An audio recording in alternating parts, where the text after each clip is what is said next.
All right, we're still talking about notes payable.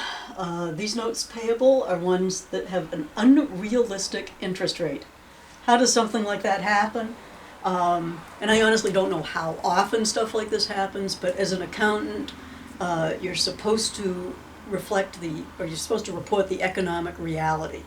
So the reality here is that for some reason, and I think I give the example of possibly there's a supplier that you're going to lend some money to because you don't want them to go under, and maybe you're going to loan them at a much more a lower interest rate than they would have to pay if they went to a bank. So I think in this problem we're using the stated interest rate on the loan would be 10% just to give them a break.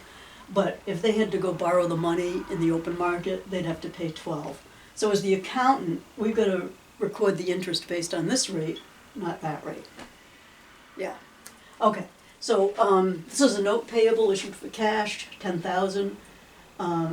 They're gonna receive $9,520, and then we're gonna have to repay the full $10,000.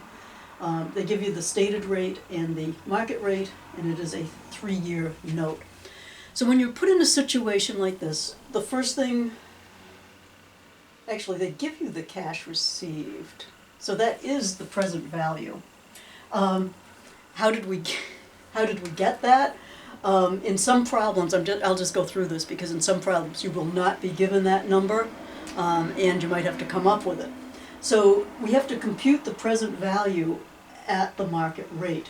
So we're going to take n equals 3, I equals 12, and you remember the table. So the principal on the note is 10,000. The interest rate, the interest is payable annually here, as you can see. And so 10,000 times the 10% stated rate, you're going to be making 3 payments of $1,000 each, which would be an annuity, an ordinary annuity. So we're going to get the factors. Present value factor of a single sum for the principal of the note is here. The present at 3%, and 3 periods, 12%. The present value for an ordinary annuity, this is your factor, multiply them out, and they add together to get this, I'm calling it $9,520. Okay, so that's how that happens. You may have to do that in some of your problems. Okay, so then it's really just organizing things, and that's the hard part of these. So we got the dates involved. The date was issued on 1/1/20. We're going to make 3 interest payments at the end of each year of $1,000 each, so I already put that in. When we're starting off, the carrying value of the note is the cash we're going to receive, and you'll notice this is the unamortized interest here, or the unamortized, we should probably call it discount. Okay, we'll call that unamortized discount, which is in effect the interest. Okay, so now what do we do? We're going to have to be working with the market rate of 12%. This reflects the 10%. So we take 12%, and these are annual payments, so we do not have to adjust this by dividing by months or quarters or anything. So we're going to go 9520 times 12%, and we'll get the actual interest based on the market rate of 1142.40. So 1142.40. Okay, so the difference between this and that is 142.40. So we've already recognized this amount of interest, okay? This is the interest that we're actually paying. This is the interest that we would have had to pay if it were a reasonable interest rate. So far we've amortized 142.40 of that.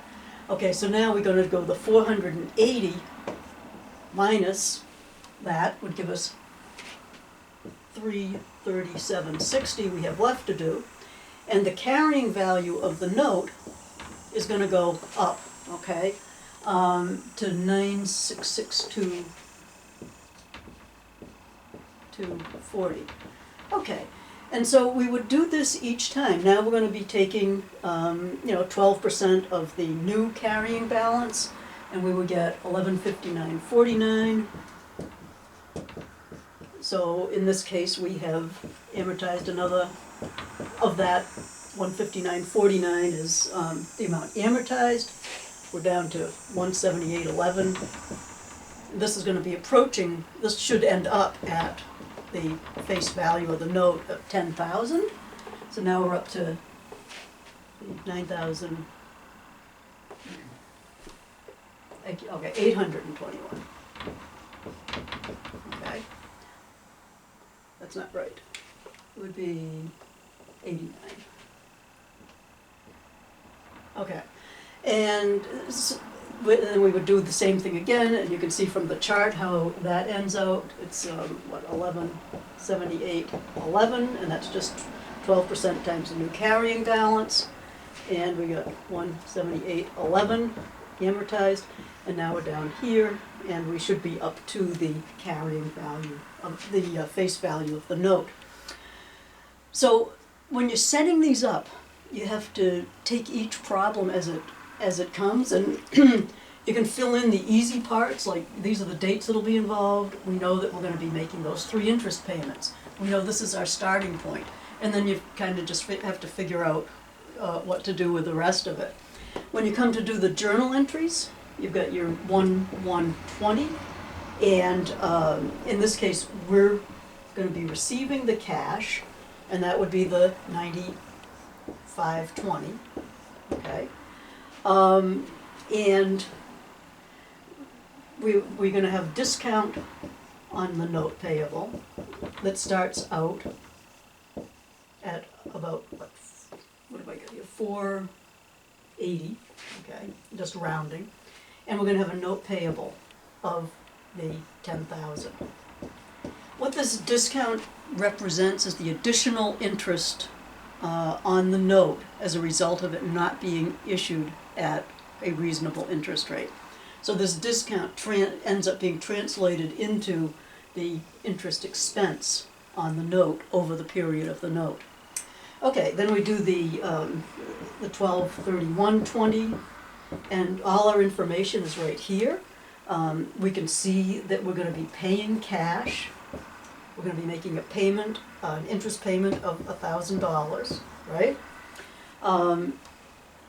But we're also going to be amortizing some of the discount on the note payable.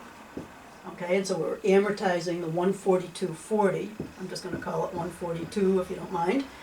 And so our interest expense is going to be increased with each payment by the amount of the discount that we're amortizing each time. And you can see the pattern for the next few journal entries. Okay, so this is your note payable with an unrealistic interest rate.